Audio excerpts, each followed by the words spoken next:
Hi, everyone. My name is Farida Abdul-Wahab, and I'm a TV executive and associate producer of the Sista Brunch podcast. Today, I am here with D'Angela Proctor, who is, we're going to get into it because you can't call it a jack of all trades. She's more a master of all, if I must say. And she is attorney turned TV executive turned director. Well, Am I missing anything in that lineup? Well, I am a entrepreneur turned Okay. attorney, Ooh, okay. turned or returned to being an entrepreneur, Okay. to being a filmmaker and a content creator, to Okay. then being a television executive, Okay. and then a studio executive, and then a C-suite executive turned director. Listen, that's amazing, and that's very inspirational. And as much as I want to dive into your entire story and how we got along that way, I know you recently had your directorial debut where you directed Keyshia Cole's film on Lifetime. Keyshia Cole, This Is My Story. Yes, ma'am. On Lifetime. So we wanted to talk more about that and how your directorial debut has been, how your transition has been. And yeah, tell us about that journey and what made you make that pivot from everything else to now being a director. Well, I mean, I'd like to say that it was planned, but it was not. I had been working on the development of the Keyshia Cole story with Keyshia and with the amazing writer Angelica Sherry. And when it was time to select a director, it was very important to me for it to be a African American woman director. But there were so many people who were working. There were so many people. Like I provided the network, I think, a list of 30 different people with, whether they were DGA or not, whether they were available or not, what types of projects they worked on previously, but none of them quite fit the bill. Either they were DGA and this was a non-DGA project, Right. or they were working, or their materials didn't warrant the opportunity, Right. things like that, and a host of other reasons not worth going into here, but so the network introduced both Keyshia and I to a wonderful director named Manu Boer. And he's a French man, and he's been in the States for a while directing, wonderful person. And, this is no slight against him, but I was just like, no. Right. I was like, no. Yeah. And by the way, no. So, and I knew that, working with an artist who is playing herself, and an artist that I had worked with for a year or more in developing this story, I knew that no matter who we hired, no matter who the person was, that when the director gave her certain direction, she would look to me to see if it was good, or should she listen, or what have you, or she would be maybe resistant, and she'll stop them in their tracks and say, D'Angela. So I knew that would happen no matter who the director was. But then I also knew that if the director didn't have the right cultural sensitivities for the project or the cultural exposure to this project, that as the producer, I would be doing hair, makeup, wardrobe, locations, authenticity check, all of these things that, yes, it's part of my job, but a lot of the things, depending on the timing of them and the depth of them, did not fall inside of my purview. Right. And I said, well, if I'm going to be co-directing, then I should be co-directing. And that's what happened. Okay. Did you enjoy it? And yes, Finch. Did you enjoy it? And it's something you say you want to do it again, or? Well, I absolutely need to do it again. I need to do it again for a host of reasons. I need to do it again so that I am directing something that did not have a lot of the elements that this project had. Okay. So this one had the lead actress playing herself. Okay. You have a network with desires. I had to co-direct.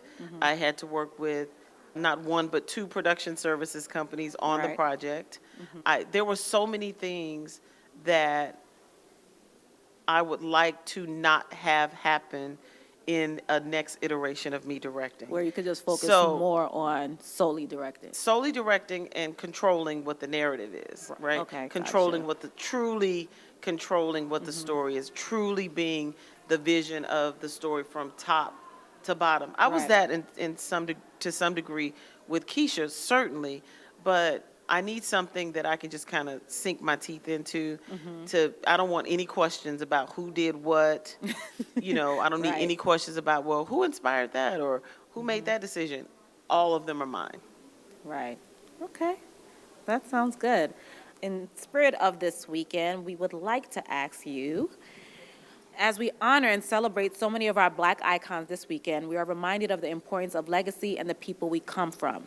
Can you tell us about an early memory you had of learning about Black history that made you feel more confident or that more was possible for you? Oh, wow.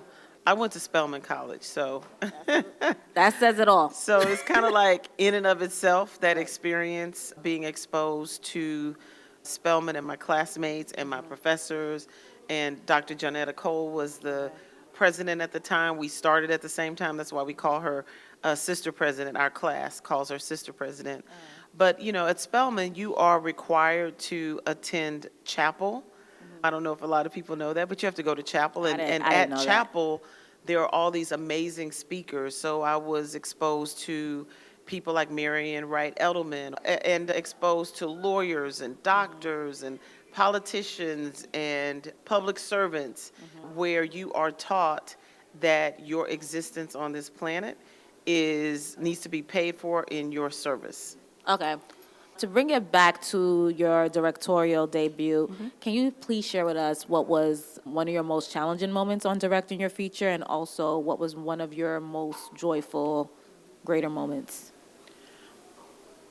The thing about production is you're only as good as your prep time. And the most challenging thing about the movie on a daily basis would have been some of the times when we went to a set that we've not even tech scouted before. Right? Like going into a set cold. Right. That would be the most challenging. And then getting on set when you did have a tech scout, but you didn't have that many options for locations, and you're like, you know what, I can make it work. Right.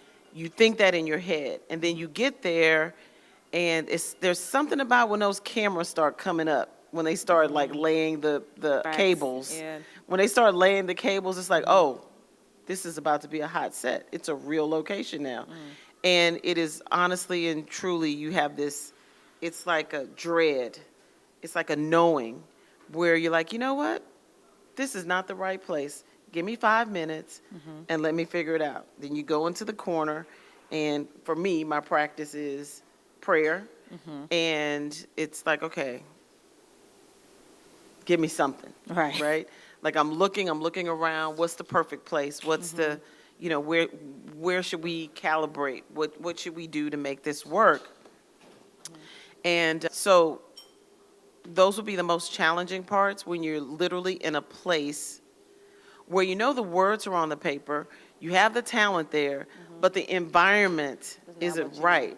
It's not conducive for what you're trying to do.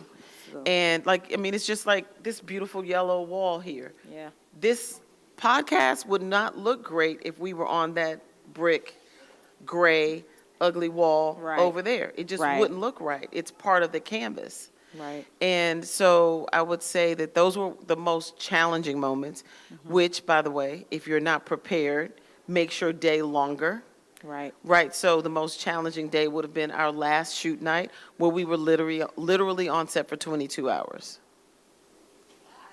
22 hours, like a full day, sun coming up and everything. Like it was And no sleep. no sleep. But here's the rub. Wow. That was also the most rewarding, because we figured it out. We did 6 locations in one, maybe I might be sizing it a little bit. Maybe, well, no, I'm just going to Yeah. add them up. I feel you. Nightclub 1, nightclub 2, which was a salsa club. So they're two different clubs. In one location. Spoken word clubs. 3. We're 3. Okay. And then you have the dressing room, Okay. where some of the stuff happened. 4. So that's 4. 4 locations in one night. Wow. And it was raining. And everyone was exhausted. Right. Exhausted. Right. So that was the most rewarding and most challenging night, I think, Okay. that I've had as a director. And then, then at the And end of the then- night, no, seriously, at the end of the night, you're like, everybody's celebrating. You're so tired. It's hard to Right. celebrate. Right. But it was a good That's experience good. for sure. So, with all of that, you say you pray, you get your mind together. Is there anyone on set that you lean on that gives you your support? Like, were you able to like pick your DP or assistant or like? Because I feel like this is a very collaborative industry, and we often, find our tribe and create with them. So, who was that for you, or who do you tend to like? I need this in my corner because this is who or what is going to help me create the best work possible. I mean, obviously, you have a team, right? You have a Right. DP. I had a co-director. I had a. Right. The DP is amazing, young guy, Roger Alexander. Mm-hmm. You have your keys, your production designer. You have your wardrobe. But when you're making a movie of this magnitude, Mm-hmm. the limited amount of prep days, the limited amount of shoot days. By the way, we shot this movie in 15 days. So you're talking about 17 years of a person's life, right? In 15 You're talking about days. all those hair changes. Watch the movie and count the hair changes. I will. Right? You're talking about all of these things in such a truncated, small period of time, and you're dealing with people who do these movies like this all the time. Right. Right, because it's a production services company. They Right. stick with the kind of the same people. So they're accustomed to, well, sometimes you get Turning stuff, it out, sometimes yeah. you don't. You guys are going to figure it out. Right. But as the director and the producer, that cannot be my resolve. Like, I Right. have to push, push, push because I want this to be elevated. I don't want it to be, just another movie. Like, and Correct, yeah. this is Keyshia's life. Right. Right? This is her life that we're responsible for. And so in that regard, you have to you have to be the bull in the china closet, so to speak, and just keep making sure that people show up and do more than what they're accustomed to doing. All right. So this wouldn't be Sister Brunch if we didn't ask this signature question, which is you're sitting down to a Sister Brunch with your younger self. What are you eating? What are you both drinking? And what do you tell her? What am I eating? Well, Yeah. it's gumbo, in Gotcha. honor of us being in New Orleans right now. Right. Well, actually, I'm from Texas, Okay. and my favorite food is a good bowl of gumbo, but Gotcha, it has to okay. be right. So I would say seafood gumbo with okra. So that's number one. For a cocktail, it doesn't have to be a cocktail, right? It can be any beverage. Yeah, any beverage. It could be. But But it could be a cocktail. I'm a tequila girl. So, anything with tequila, a good Paloma or Okay. a really amazing margarita with the right amount of sweetness, splash of orange juice to balance it. Okay. It's great.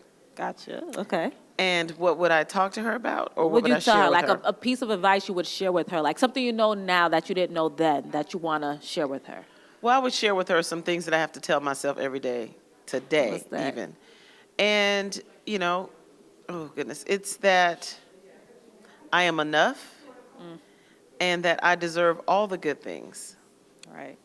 Right? I deserve all of the good things. And most importantly, I would tell her that ambition and motivation, that those aren't bad things. It's okay. It's okay to be those things. That's what I would tell her.